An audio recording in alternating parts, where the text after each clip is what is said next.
본격적인 봄이 시작되기 전에 부는 바람은 식물의 땅속 뿌리를 흔들어 새싹이 나오는 걸 도와준대요.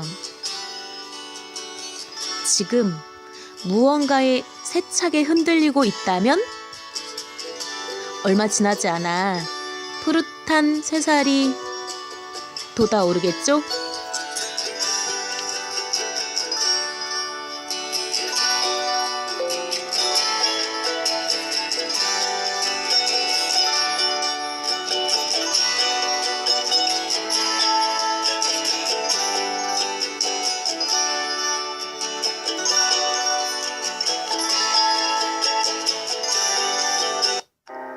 Y뉴스 외전 책 읽어주는 여자 나디아입니다. 연암 서가에서 펴낸 피터 싱어의 동물의 방을 보고 있죠. 이 책은 김성한 선생님 옮김이에요.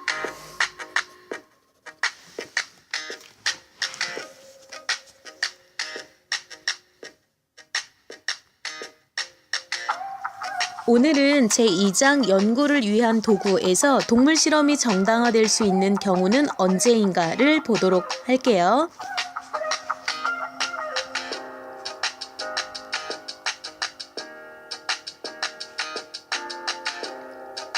지금까지 이 장에서 실험에 대해 서술하면서 나는 실험자들이 직접 써서 과학 잡지에 게재한 보고서를 요약하기 위해 노력했다.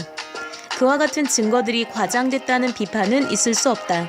하지만 실험에서 실제 이루어지고 있는 바에 대한 적절한 검토나 음미를 해보지 않았기에 실상은 대개 앞에서의 설명에 비해 훨씬 열악하다고 생각해 볼 수 있다.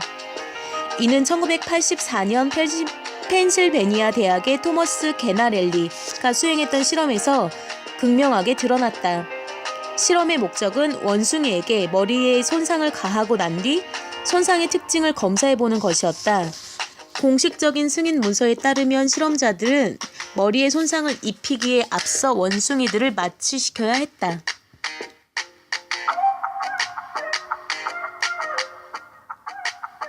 이러한 단서로 인해 실험은 아무런 고통이 야기되지 않고 시행된 것처럼 보였다.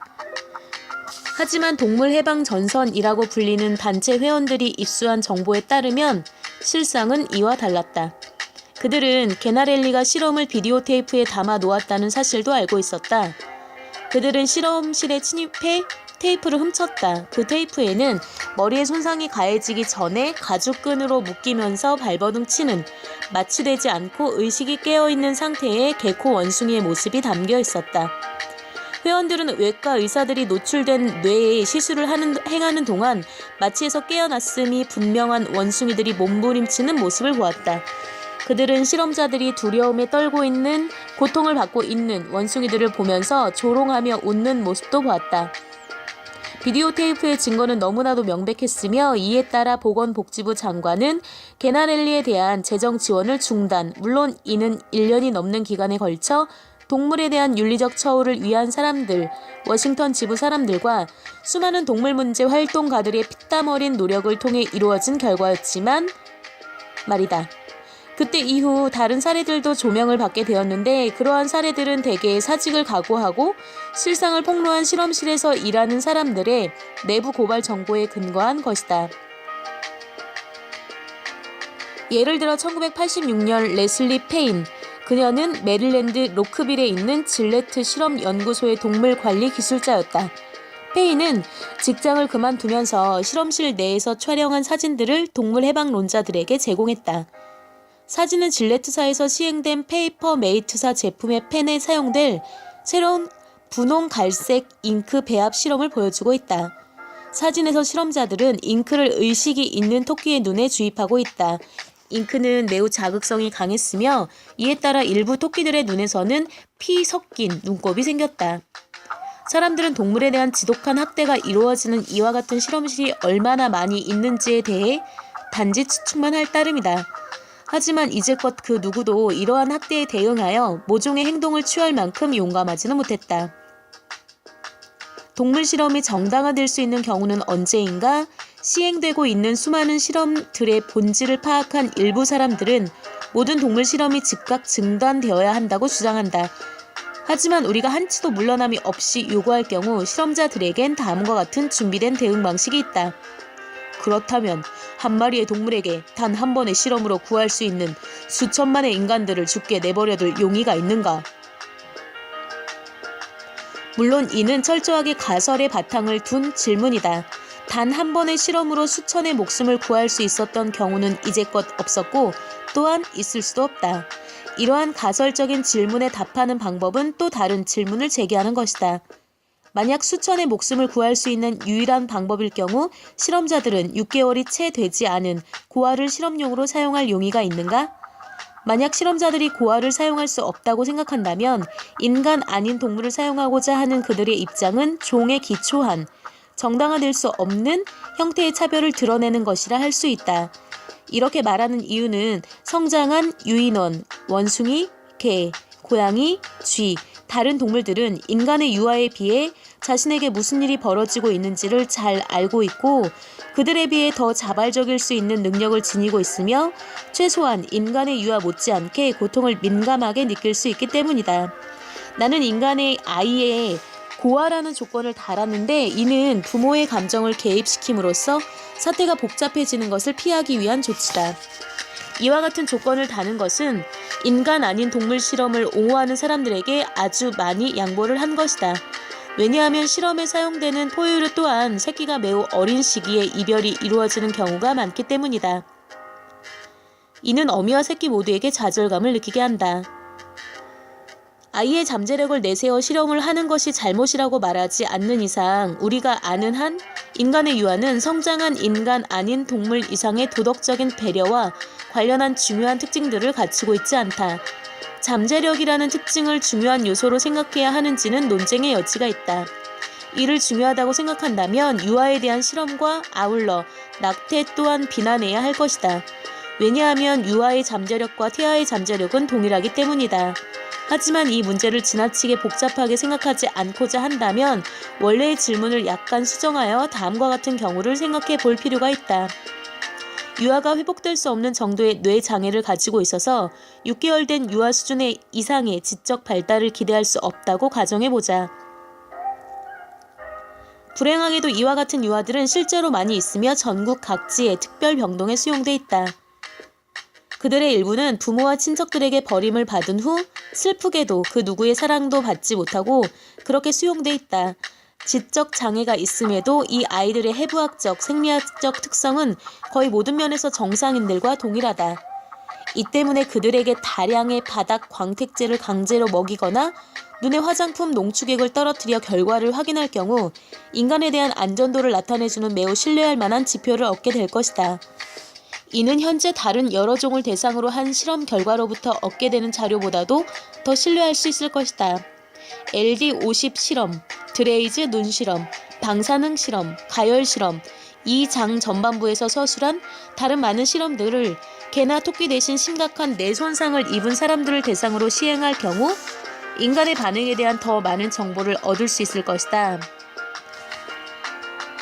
이러한 지적이 적절하다면 우리는 실험자들이 동물 사용을 정당화할 정도로 실험이 중요하다는 주장을 내세울 경우 항상 다음과 같은 질문을 해봐야 한다. 사용하고자 하는 동물들의 지적 수준과 유사한 수준의 뇌 장애가 있는 인간을 사용할 용의가 있는가? 나는 이 장에서 서술한 실험들을 뇌 장애가 있는 인간에게 행하라고 진지하게 요구할 사람은 없다고 생각한다. 간혹 몇몇 의학 실험이 본인들의 동의 없이 인간을 대상으로 시행되었던 경우가 있었음이 밝혀졌다. 한 사례에서는 공공시설에 수용되어 있던 지적인 장애가 있는 아이들에게 간염을 유발했다. 인간에게 유해한 이러한 실험들이 시행되었다는 사실이 밝혀지면 사람들은 대개 실험자들에게 거세게 항의를 하며 이러한 항의는 정당하다는 평가를 받는다. 일반적으로 이러한 실험들은 지식 증진을 구실로 모든 것을 정당화하려는 연구자의 오만함을 보여주는 또 하나의 사례이다.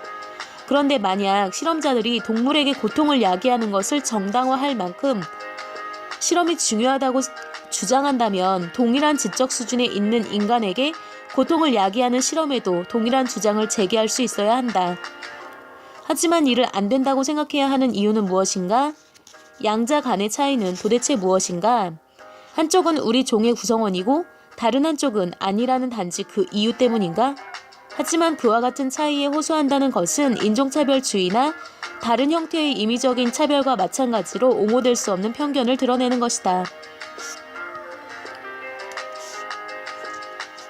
실험 분야에서 살펴볼 수 있는 종차별주의와 인종차별주의는 이론뿐 아니라 실천적 측면에서도 유사한 양상을 보인다. 뻔뻔스러운 종차별주의적 태도는 다른 종에 대한 고통스러운 실험으로 이어진다. 고통스러운 실험은 지식에 기여하는 바가 있다는 이유로 우리 종에 유용할 수 있다는 이유로 정당화된다.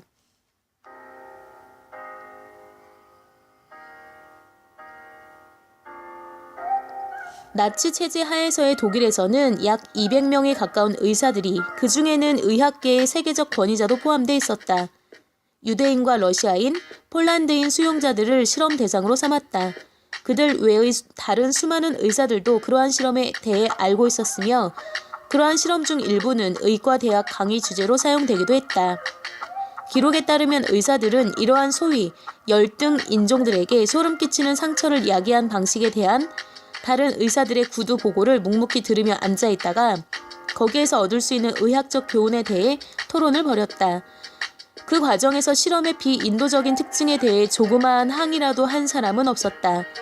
이와 같은 태도와 오늘날의 동물 실험 담당자의 태도는 매우 유사하다.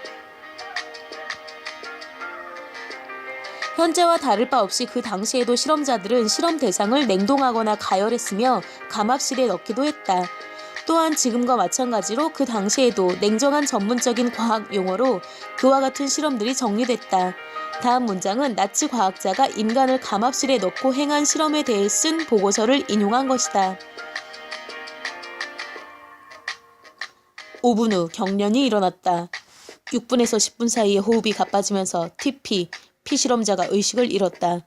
11분에서 13분 사이에는 분당 흡입이 3번으로 늦어지다가 얼마 후 완전히 멈췄다. 호흡이 먹고 난 지 30분 후 부검이 실시됐다.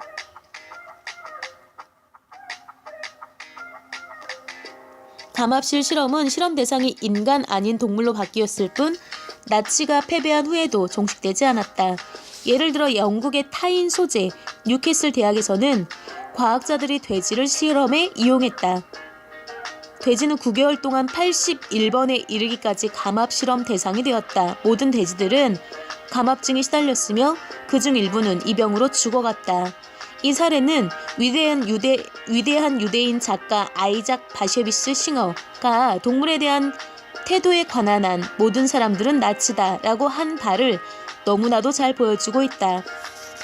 비록 희생되는 대상은 계속 바뀌었지만 실험자 자신이 속해 있지 않은 집단의 존재를 대상으로 하는 실험은 끊임없이 반복해서 이루어지고 있다. 엘리베마주 터스키지에서는 고의적으로 매독 환자를 치료하지 않은 사례가 있었는데 이는 20세기 들어 미국에서 행해진 인체 실험 사례 중 가장 악명 높은 것 중에 하나로 꼽힐 수 있을 것이다. 실험자들은 이러한 실험을 이용해 질병의 자연적인 추이를 살펴보고자 했다. 이러한 실험은 페니실린이 매독의 특효약임이 알려지고 난 후에도 오랫동안 계속됐다. 이 실험에서 치료받지 못한 실험의 희생양은 말할 것도 없이 흑인들이었다.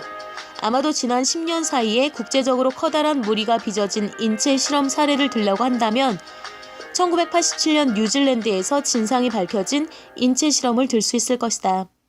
훌륭한 시설을 갖춘 오클랜드 병원의 한 유명한 의사는 암의 초기 징후를 보이고 있는 환자들을 치료하지 않기로 마음먹었다. 그는 이러한 형태의 암이 진행되지 않는다는 자신의 비정통적인 이론을 입증하고자 했는데 하지만 그는 환자들에게 그들이 실험 대상이라는 말을 하지 않았다. 그의 이론은 잘못된 것이었으며 환자 중 27명이 목숨을 잃었다. 이번에는 희생자가 모두 여성이었다. 이와 같은 사건이 폭로되면 우리는 대중들의 반응을 통해 일상인들의 도덕적 배려의 범위가 나치에 비해 넓다는 사실을 확인할 수 있다. 우리는 더 이상 다른 인간들에 대한 관심에 차등을 두는 것을 용인하지 않는다. 그렇지만 이 세상에는 아직까지도 우리가 진심으로 관심을 표명하지 않는 쾌고 감수 능력을 갖춘 존재들이 많이 있다. 우리는 실험을 어떤 경우에 정당화할 수 있는가에 대한 질문에 아직까지 답하지 않았다. 절대로라는 답은 적절치 않다. 물론 도덕적 입장을 이처럼 흑백 용어로 표현하는 것은 호소력이 있을 수 있다. 왜냐하면 그렇게 할 경우 구체적인 상황을 생각해 볼 필요가 없게 되기 때문이다. 하지만 어떤 극단적인 상황에 놓일 경우 그와 같은 절대주의자의 답변은 항상 호소력을 상실하게 마련이다. 인간을 대상으로 한 고문은 거의 항상 잘못된 것이지만 그것이 절대적으로 그른 것은 아니다. 예를 들어 뉴욕시의 지하에 1시간 내에 폭발하도록 조작된 핵시한 폭탄이 숨겨져 있다고 하자. 만약 오직 고문만이 폭탄에 숨겨진 위치를 파악하는 유일한 방법이라면 이때 고문은 정당화될 수 있을 것이다. 이와 유사하게 만일 한 건의 실험이 백혈병과 같은 질병 치유에 도움이 될 수 있다면 그와 같은 실험은 정당화될 수 있을 것이다. 하지만 현실에서 실험으로 얻게 되는 이익은 언제나 극히 적으며 이익이 아예 없는 경우도 많다. 상황이 이러하다면 실험이 정당화되는 경우가 언제인지를 결정하는 방법은 무엇일까? 우리는 실험자들이 사람들, 심지어 뇌장애가 있는 사람마저도 실험 대상으로 삼아선 안 되지만 어떤 목적을 위해 인간 아닌 동물들은 실험 대상으로 삼을 수 있다고 생각하며 이것이 자기가 속한 종의 편에서는 편견임을 살펴보았다. 이러한 원칙은 우리들에게 문제에 대한 답변을 제시하기 위한 지침을 제공한다. 즉 우리는 인종차별주의적 편견과 마찬가지로 종차별주의적 편견 또한 정당화될 수 없다고 생각해야 하는 것이다. 이렇게 보자면 실험이 너무나도 중요하여 뇌장애가 있는 인간을 사용하는 것이 정당화될 수 있는 경우가 아니라면 어떤 실험은 정당화될 수 없는 것이다. 이는 절대주의자의 원칙이 아니다. 나는 뇌장애가 있는 인간을 대상으로 실험하는 것이 절대로 정당화될 수 없다고 믿지 않는다. 만약 오직 한 사람만의 생명을 앗아가는 실험을 통해 여러 사람들의 생명을 실제로 구할 수 있다면 그리고 그 방법이 아니라면 그 사람들의 목숨을 구할 다른 방법이 없다면 실험은 정당화될 수 있다. 하지만 이는 극히 드문 경우일 것이다. 이 장에서 서술한 어떠한 실험도 이 기준을 통과할 수 없다. 물론 어떤 기준도 마찬가지겠지만 실험을 정당화할 수 있는지 결정하기가 어려운 애매한 경우가 있을 것이다. 하지만 현재로서는 그와 같은 문제로 고민할 필요는 없다. 이 장에서 살펴본 바와 같이 우리는 공평무사성이라는 견지에서 보았을 때 고통을 정당화할 수 없는 어떤 목적을 위해 수많은 동물들에게 소름 끼치는 고통이 가해지고 있는 긴급한 상황에 놓여 있다. 우리는 그와 같은 모든 실험들이 중단되고 난 후에 목숨을 구한다든가 더 큰 고통을 방지하는 데 반드시 필요하다고 일컬어지는 다른 실험들을 어떻게 생각해야 할 것인가를 논의해봐도 늦지 않을 것이다.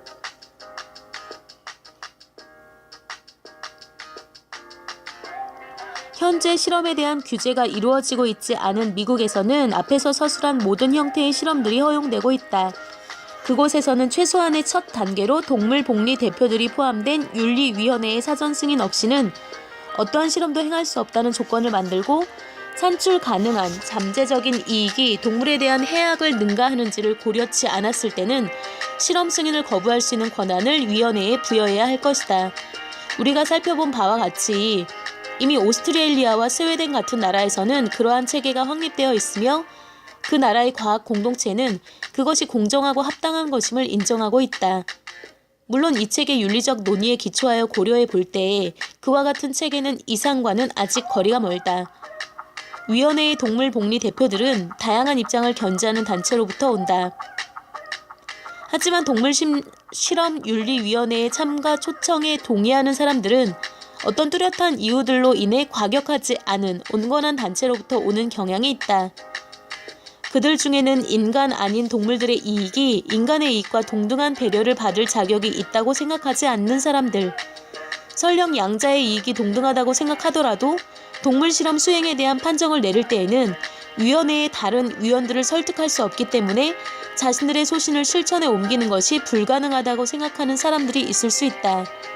이에 따라 그들은 그 대안으로 적절한 대체 방안을 고려해 보자거나 고통을 최소화하려는 진실된 노력을 기울여 보자고 제안하거나 실험에서 제거할 수 없는 고통이나 괴로움을 능가할 만큼 실험이 중요한 이익을 산출할 수 있음을 명시적으로 보이라고 요구하는 데 머물 수 있다.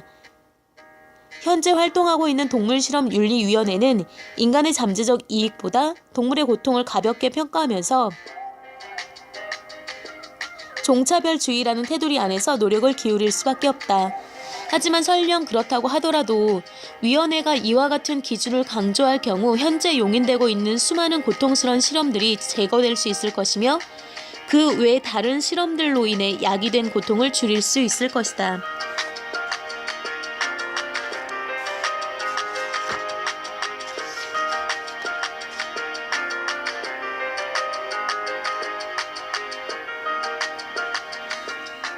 본질적으로 종차별주의적 특징을 갖는 사회에서는 윤리위원회가 처해 있는 어려움이 신속하게 해결될 수 없다. 이 때문에 일부 동물해방론자는 위원회와 전혀 관련을 맺지 않는다. 대신 그들은 모든 동물 실험의 전면적이고도 즉각적인 금지를 요구한다. 이러한 요구는 지난 한 세기 반 동안의 반생체 해부 활동 속에서 수없이 많이 제기됐다. 하지만 어떤 나라에서도 그러한 요구가 다수의 투표권자들의 환심을 샀다는 징후는 아직까지 발견되지 않고 있다. 그러는 동안 실험실에서 고통받는 동물의 수는 꾸준히 증가되어 왔다. 하지만 최근 들어 이 장애 앞에서 서술한 바와 같은 진전이 있게 되었다. 이러한 진전은 모 아니면 도, 식의 생각을 하는 사람들이 노력한 결과다. 물론 그들은 동물의 복리에 관한 한 아직까지 실질적으로 무에 해당하는 결과가 산출되었다고 생각한다. 동물 실험의 즉각적인 폐지 요구가 대중들의 환심을 사지 못한 한 가지 이유는 다음과 같다. 즉, 대중들은 그와 같은 요구를 실험자들이 받아들인다는 것을 우리와 아이들의 목숨을 앗아가는 주요 질병치유법 발견 가능성을 포기하는 것과 다를 바 없다는 식으로 생각하는 것이다. 사실상 실험자들이 마음대로 동물을 사용하고 있는 미국에서 발전을 이루기 위해 제안한 한 가지 방안은 방금 언급한 논변을 사용하여 동물 실험이 필요하다고 주장하는 사람들에게 과연 윤리위원회의 판결을 받아들일 용의가 있는지 물어보는 것이다. 윤리위원회는 다른 여러 나라에서와 마찬가지로 동물복리 대표들이 포함되어 있다. 그들에게는 연구가 가져올 수 있는 이익과 동물의 손해를 비교 측정할 권한이 부여된다. 만약 위원회의 판결을 받아들일 용의가 없다면 주요 질병 치유에 호소함으로써 동물 실험을 옹호하는 방법은 그저 실험자들이 원하는 바를 얻기 위해 대중들을 오도하는 기만적인 교란임이 밝혀진다. 즉, 마음대로 동물들에게 행하는 것을 인정받기 위한 기만임이 드러나는 것이다. 그렇지 않다면 실험자들이 실험 실행에 대한 결정을 윤리위원회에 맡기지 않을 이유가 무엇인가?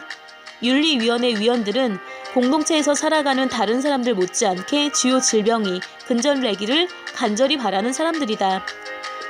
만약 위원회의 판결을 받아들일 용의가 있다면 실험자들은 그와 같은 윤리위원회의 설치를 요구하는 성명서에 서명을 해야 할 것이다.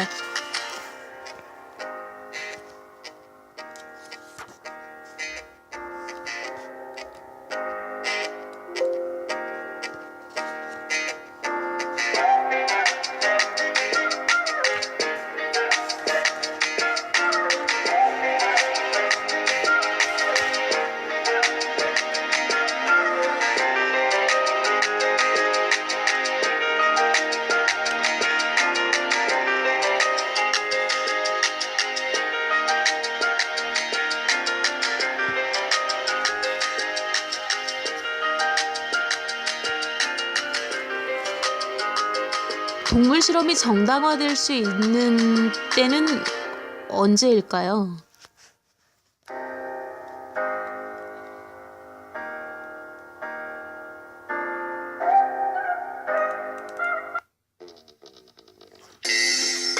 Y뉴스 외전 오늘의 희망 메시지는요.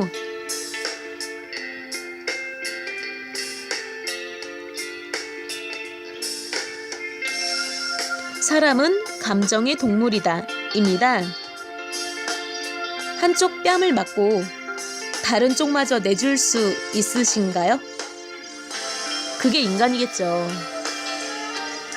그러니까 우리 사소한 것에 삐치고 서운해 하더라도 나 너무 소심한가? 라고 생각하지 않기로 해요.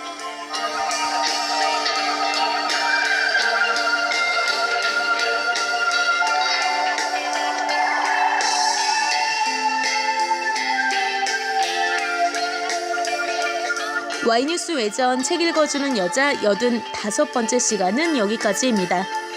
86번째 시간에 먼저 가서 기다리고 있을게요.